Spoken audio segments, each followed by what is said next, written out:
The airport can be a pretty frustrating place, whether it's the extra fees added because your bag is 3 ounces too heavy, the long waits for your inevitably delayed flight, or the little kid sitting behind you that simply can't stop kicking the back of your seat when you're finally on the plane.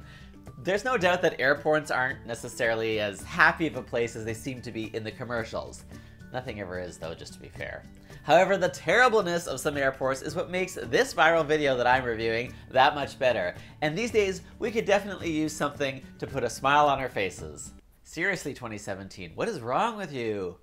When a man found himself bored while waiting for his delayed flight at an airport in New Orleans, he did the most logical thing, which was to pick up the PA from the airline crew and begin singing karaoke. Makes sense to me. Not only did he do a pretty impressive rendition of No Diggity, but he also showed some pretty impressive dance moves as well. I mean, I don't think So You Think You Can Dance is going to be calling anytime soon, but all things considered, not bad.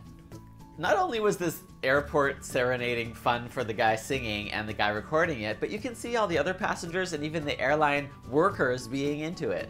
And people who work in airports rarely seem happy, so that says something. So really, this guy was taking quite the risk by doing this little performance with this kind of audience. I mean, I've done some live comedy stuff, and if there's a tough crowd, it can be like pulling teeth to get a laugh. This guy just shakes his little booty, gets down with his bad self on the PA system, and bam! He's a hit with even the grumpiest of passengers and staff. Dancing, singing airport passenger for president! Seriously, I'll take him over Trump. Something like this definitely helps to forget about any of the downside of flying. Like that while we're sleeping on the plane, the cart is definitely going to hit our legs. Happens every time. I wonder if this guy broke into song because he had nothing else to do after his phone died and he couldn't find a place to charge it. Some airports still only have a few outlets in their entire waiting area.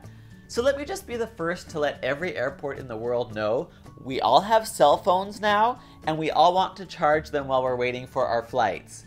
I know this is news to many of those airports, but hopefully within the next few years, they'll catch on to that. Thank you for watching, and big thanks to this month's sponsor, Hornet. joshreimer.com/Hornet is where you go to download their gay social network app for free. Their latest version now includes tabs for guys, stories, and places, all natively right within the app. You will see why over 25 million other guys have downloaded it too. And then come on back to my channel on Friday for a new top 10 list. Bye!